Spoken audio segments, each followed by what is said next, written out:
विश्वास, इसका क्या तात्पर्य है? पूरा विश्वास हो जाना। हाँ, इसका तात्पर्य यह है कि हमें भारी दुख की समय विपत्ति ने घेर लिया, भारी दुख का समय आ गया, हमें दृढ़ विश्वास है कि मेरे भगवान मेरा परम मंगल करेंगे, मेरा परम हित करेंगे। ये दुख नहीं है, ये विपत्ति नहीं, भगवान का किया हुआ विधान, इसमें परम मंगल होगा।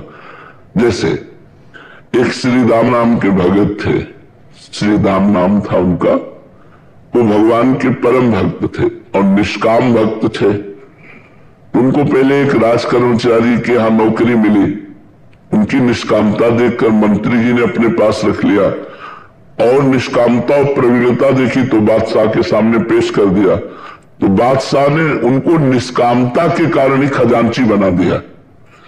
अब वो इतने दयालु हृदय के थे, विश्वास की बात कहता हूं, इतने दयालु हृदय के थे कि जैसे कोई आया और कहा श्री राम जी हमारी बेटी का ब्याह है, तो खजाने से चुपचाप रुपया लेके दे देते। कोई बीमार है, कोई गरीब है, कोई भूखा है, ऐसे परेशान लोगों की वो सेवा करने लगे, खजानती थे। और ये बात काजी को पता चली तो वैसे ही वो जलता था कि इतने उच्च कोटि के पद पर बैठ गया। उसने तुरंत बादशाह से शिकायत की कि श्री राम आपके खजाने को आपकी बिना अनुमति के लोगों को बांट रहा है।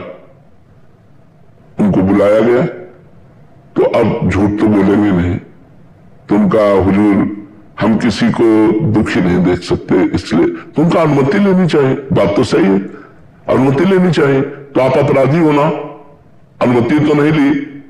उनका तो काजी से कहा तुम इसकी दंड विधान करो, तो उनका फांसी की सजा, वो तो जल ही रहा था, तुरंत फांसी की सजा। उनको विश्वास था भगवान परम मंगल भवन है, अमंगल होने ही नहीं दे सकते। अब बादशाह की तरफ से फांसी की सजा पास हो गई और उनको हथकड़ी बेड़ियों से जकड़ लिया गया और बद के स्थान के लिए ले जाने के लिए पहले उनको घुमाया गया बाजार से होते हुए कि अपराधी, इन्होंने ये अपराध किया इसलिए इनको फांसी की सजा। इधर उनको ले गए, इधर जो है एक झोली टांगे हुए श्याम वर्ण का 14 वर्ष का बालक आकर खड़ा हुआ और कहा सलाम हुजूर।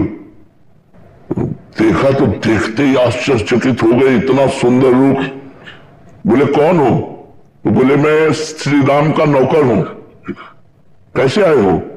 बोले हिसाब चुकाने आया हूं, खजाने का तुम्हारा जो भी चला गया है। और ऐसे झोली पलटाई तो वो दिव्य हीरे कि एक हीरे की कीमत उसके खजाना पूरा नहीं, कहा सब रख लो और तुरंत मेरे मालिक को छोड़ दो। उसके होश खराब हो गए, नौकर में इतनी सामर्थ। और तुम्हारा नाम क्या है? उन्होंने कहा बिट्ठू। और इधर उनसे पूछा गया कि अब आखिरी तुम्हारी इच्छा क्या है? तो महाराष्ट्र में विट्ठल भगवान है, उनके वो सेवक थे, तो उनका एक बार केवल झांकी करवा दो। इधर हिसाब किताब, उन्होंने उधर कह रहे एक बार झांकी करा दो। तो विट्ठल भगवान के पास गए और कहा राजी हो? इतने में घोड़े से दौड़ते हुए वो आदमी आए राज की और कहा श्री राम को मुक्त कर दिया जाए। और बादशाह ने तुरंत बुलाया है, तो बादशाह ने बुलाया और कहा कि वो तुम्हारा नौकर वो हीरे डालकर पता नहीं कहां चला गया, मैं दोबारा देखना चाहता हूं, एक बार उसका दीदार करना चाहता हूं। तुम इतने धनी थे, हमें क्या पता कि हम तुम्हारे गुलाम बन सकते हैं, ऐसे हीरे तुम्हारे पास है, तुम्हारा नौकर लेकर के आया, तुम पहले क्यों नहीं बताया? तो उनका हुजूर हम आपके ही नौकर हैं, हमारा कोई नौकर नहीं है, आप विश्वास मान। बोले कैसे विश्वास मान? वो कह के गया। बोले क्या नाम बताया? बोले बिट्टू। अरे बोले महाराज वो हमारे विट्ठल भगवान है, वो हमारे इष्ट है, वो इसलिए तो वो रो पड़ा। उसने कहा एक बार दीदार करा दो। बोले हमारी सामर्थ्य नहीं, वो स्वतंत्र है, अगर वो चाहे तो दर्शन दे सकते। मैं तो विश्वास कि जो मैं धर्म का कार्य कर रहा हूं, भले फांसी मिली है लेकिन भगवान मेरी रक्षा करेगा। तो भगवान ने रक्षा की कि नहीं? हमारी अंतिम स्थिति तक विश्वास नहीं टूटना चाहिए। एक सांसारिक गाने में भी है, ऐसी शक्ति हमें देना दाता मन का विश्वास। मन का विश्वास, हे भगवान मुझे ऐसी सामर्थ्य प्रदान कीजिए कि किसी भी परिस्थिति में मेरा विश्वास न टूटे, मेरा विश्वास पूरा हो। जैसे एक जमींदारी पहले चलती थी, तो बड़ा अत्याचार करते थे गरीबों के ऊपर जमींदार लोग। तो एक गरीब केवट था, तो उसने कुछ रुपए अपनी बेटी के ब्याह के ले लिए थे। तो साल 2 साल में मेहनत करके पैसा एकत्रित किया और जमींदार को दे दिया जाके, अपनी खेती से कमा के। जमींदार ने वो रुपया लिया और फाइल से नाम नहीं काटा, कर्जा का जो हिसाब था वो काटा नहीं। 2-4 महीने बाद उसके आदमी गए और कहा जमींदार साहब ने बुलाया है। तो जमींदार ने कहा कर्जा दीजिए। तो उनका साहब हम तो दे रहे थे आपको।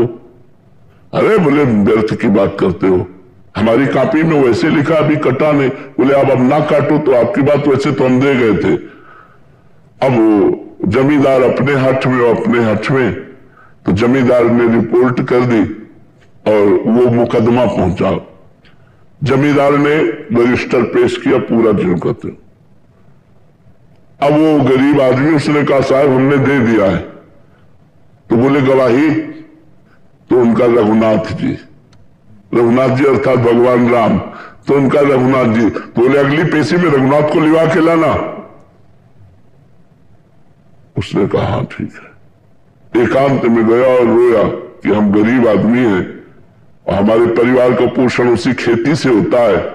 प्रभु यदि आपने गवाही न दी तो हमारा तो सब बर्बाद हो जाएगा, हमारी बात झूठी हो जाएगी। आप कहां नहीं हो?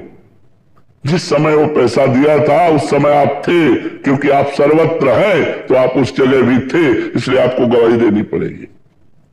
पहुंचा, उनका अपनी गवाही पेश करो। तो उनका बुलाओ, उसका नाम रघुनाथ है। रघुनाथ हाजिर हो।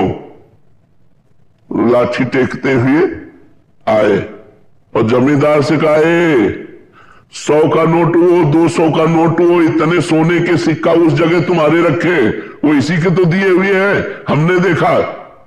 उसको होश उड़ गए, कि ये तो बिल्कुल। और जो अब जमींदार की भगवान के सामने हिम्मत नहीं, जब आंख में आंख डाल के बात की ना तो उसकी हिम्मत, बोले हाँ हाँ हाँ हाँ।